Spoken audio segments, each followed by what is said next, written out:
यानी आप बड़े हो कि छोटे? अब कैसे छोटे हो गए? भैया गया। यानी आप इससे छोटे कि बड़े? बड़े हो, बहुत बड़े हो। यानी यदि तू 80 साल का है, वो 50 साल का है, तो लंबा कौन चलेगा? तो बड़ा कौन बचा? हो है। यानी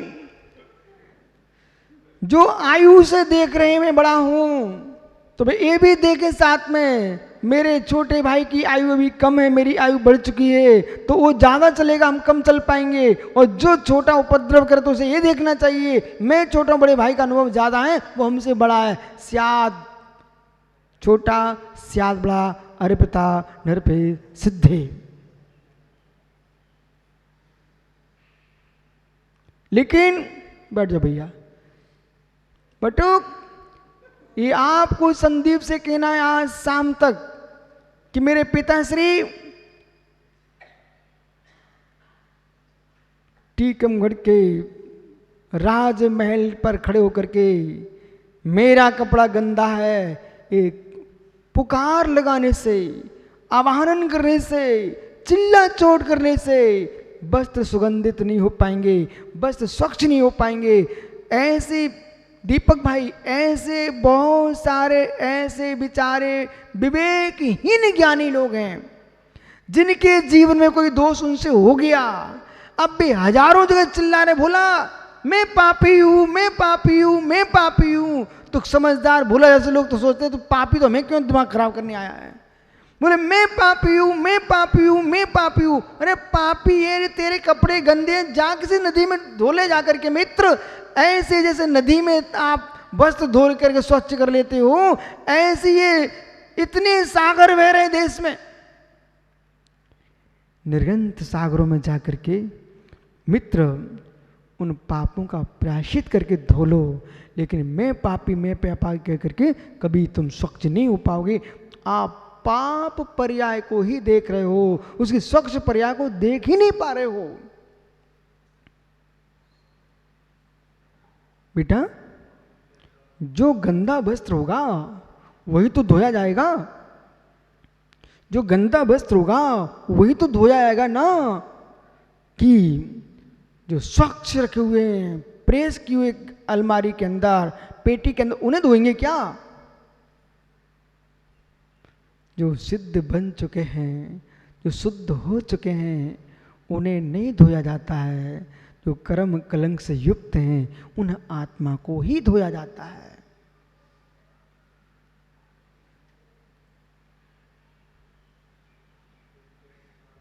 बैठ जा बालक, क्षमा करना मुझे है नहीं। आप कहो कि मेरे टीकमगढ़ तक समाचार पहुंच गए, यूट्यूब पर लोग सुन रहे होंगे, मेरे दादा सोच रहे होंगे बोले क्या कर दिया बेटा। तो दादा से भी कह देना दादा कुछ किया नहीं है, लेकिन आप भी समझ जाओ, जहां नवीन होता है वहां ही पुराना होता है, जहां नवीन होता है वहां ही पुराना होता है, जहां पुराना होता है वहां ही नवीन होता है। ये दो धर्म कभी नष्ट होते ही नहीं है, कोई कुछ कहते ही नहीं है। समझ पंकज पुत्र, पढ़े लिखे हो कि अनपढ़ हो? हे मित्र ऋतिक भाई, जहां नवीन होता है वहां ही प्राचीन होता है, जहां प्राचीन होता है वहां ही नवीन होता है। चक्र से दो धर्म नष्ट कभी द्रव्य से होते क्या?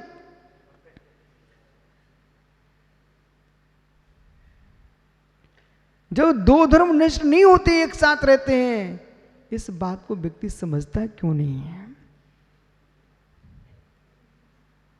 जिस क्षण आप नवीन हो उसी क्षण आप प्राचीन हो।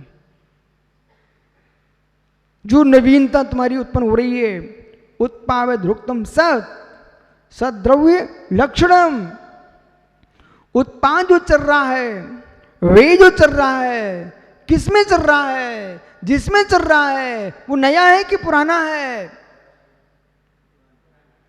उत्पाद में जिसमें चल रहा है वो नवीन है कि प्राचीन है? वो प्राचीन है। द्रव्य दृष्टि से आप प्राचीन ही हो, पर्याय तुम्हारे में बदल रही है, वे नवीन नवीन है। जो जीर्ण हो रही है वे भी नवीन है, जो नवीन है वे भी मेरे मित्र जीर्ण है। ऐसा कौन सा द्रव्य है तुम्हारे पास, ऐसा कौन सा द्रव्य तुम्हारे पास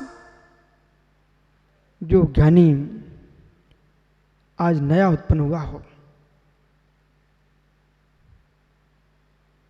6 द्रव्यों से कौन सा द्रव्य है जो आज बोला तुम्हारे घर में नया उत्पन्न हुआ हो? इस दृष्टि से संपूर्ण द्रव्य गीत ग्राही है। पूरार्थी है, बराबर। लेकिन प्रत्येक द्रव्य में एक समय की पर्याय का प्रमाण चल रहा है। सूक्ष्म सूत्र से देखना, अगुरु गुण की दृष्टि से देखना, ऐसा कोई द्रव्य नहीं है जो अपूरार्थ अपूर्तार्थ ना हो। बोलो ज्ञानी। चक्री जो क्या होगा, इधर भी सही कह रहा है, इधर भी सही कह रहा है। दीपक, जगत का कोई भी विद्वान होगा, किंचित भी सत्य समझने की उसके अंदर प्रज्ञा होगी, उसको इस सभा में बिल्कुल सही ही कहना पड़ेगा। यदि यहां सही नहीं कह पा रहा है, अभी इसकी भावावली दीर्घ है, प्रज्ञा की न्यूनता है, तत्व को समझ नहीं पा रहा है,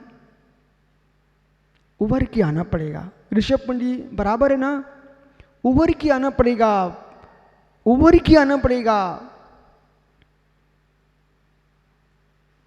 देखिए, छोटे छोटे बच्चे भी सत्य को जानते हैं। बासु मित्र खड़े हुए क्या? एक सरोवर में लहरें उत्पन्न हो रही हैं।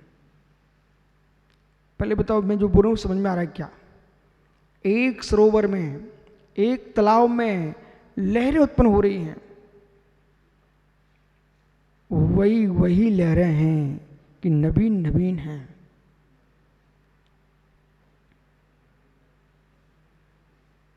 अपने मित्र से पूछ लो, ऋतिक से, आंसू से पूछ, समय नहीं इतने जल्दी कर बेटा। नवीन नवीन है, ठीक कह रहे हो, नवीन नवीन है। बालक, आपको मालूम होना चाहिए, आपने भूगोल में पढ़ा होगा, लहरें धाराएं, लहरें और धाराएं, इन दोनों में अंतर क्या है?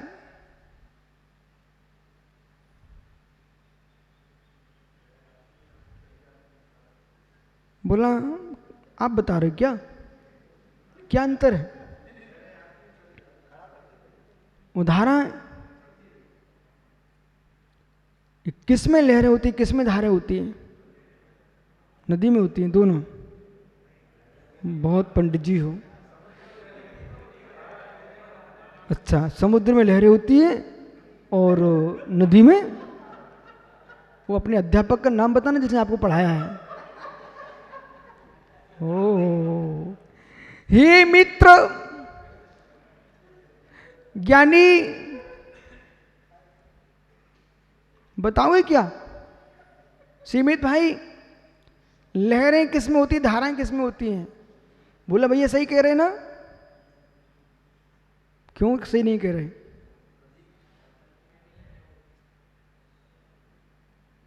क्या पीयूष है, क्या पीयूष यहां पर? अरे ज्ञानी, बोध होना चाहिए आपको। बहते पानी में धारें ही होती हैं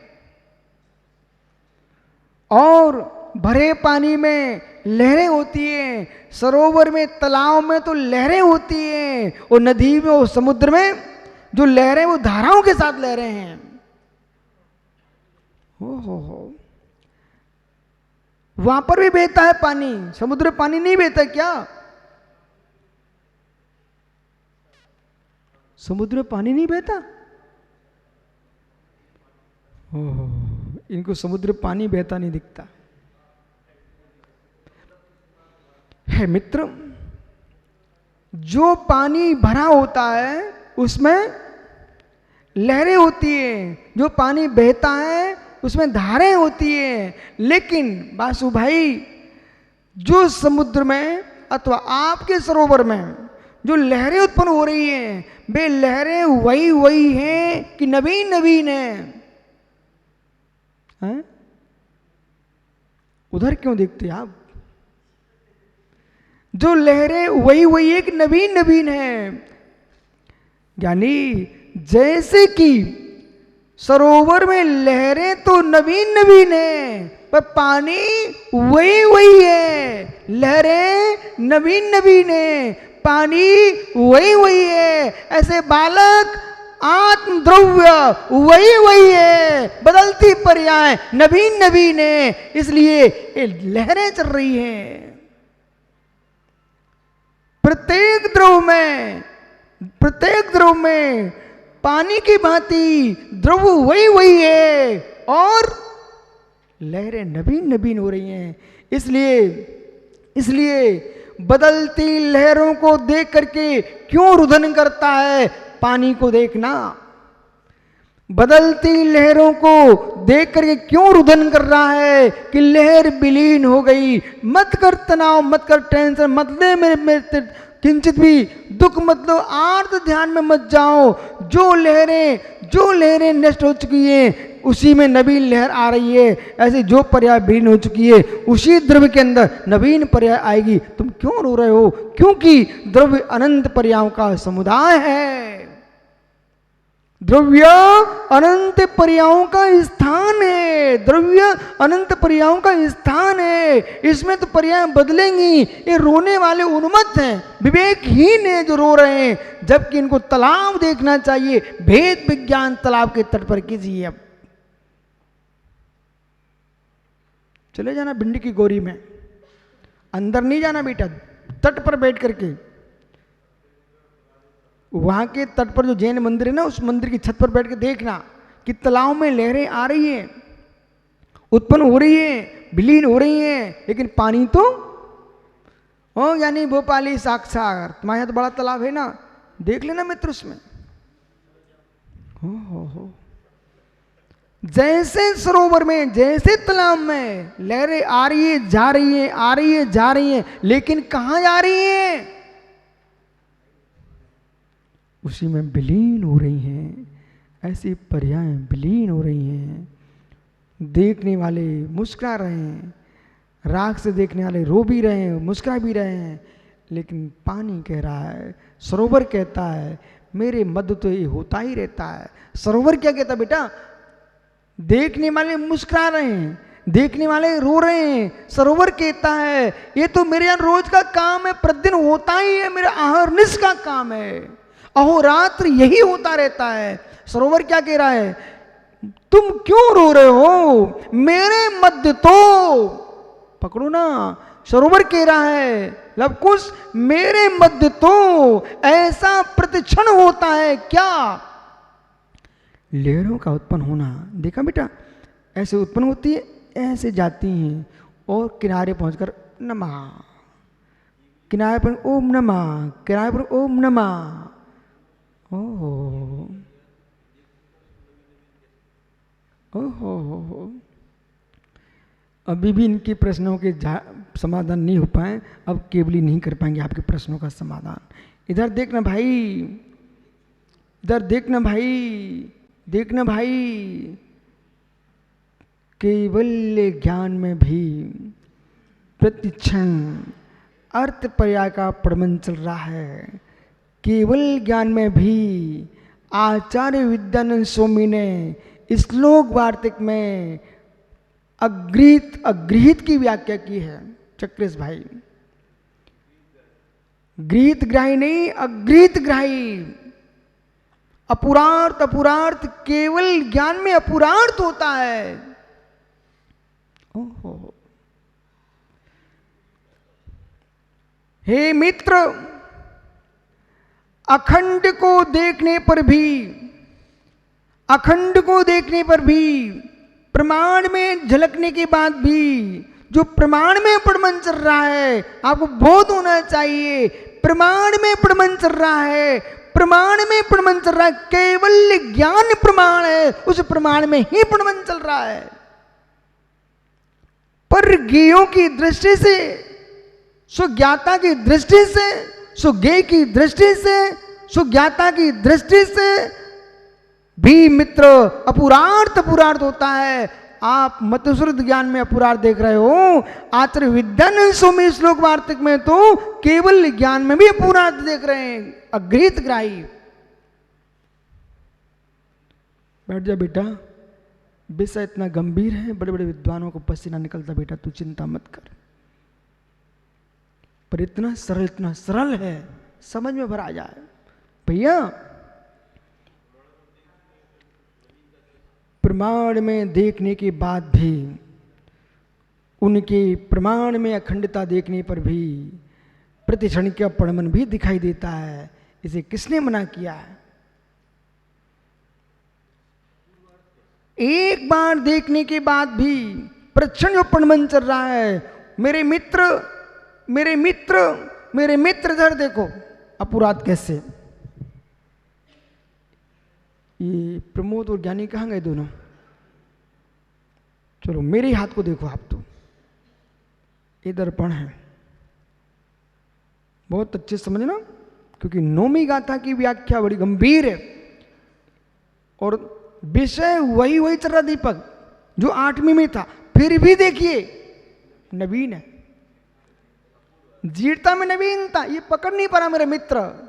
महात्मा विष्णु सागर जी, ये दर्पण देखो, अब आप इधर उधर मत झांको, आप इसे माना कि ये दर्पण है। जितने रसायन शास्त्र के बच्चे बैठे यहाँ, भौतिक विज्ञान के छात्र बैठे हैं, रसायन विज्ञान के छात्र बैठे हैं, सभी ध्यान दो। बेटा मेरी आत्मा भी रसायन है, जो तुम भोजन करते वो भी रसायन है, पानी पीते वो भी रसायन है, रसायन के नाम पर छले मत जाना। क्या है? और इन्होंने सद्भाव सागर ने, समत सागर ने, इनने भाई आंग्ल भाषा का प्रयोग करके बोल दिया। बोले रसायन को क्या बोलते हैं? केमिकल है, केमिकल। अरे आदमी बिल्कुल, अरे केमिकल, अरे कोई नहीं, अरे कहाँ पागल, केमिकल के नाम पर ठगा जा रहा है। नींबू का रस दूध में निचोड़ दो, केमिकल का परमाणु हो गया, रसायन का परमाणु, अम्ल तत्व मधुर तत्व मिलकर के फट गया।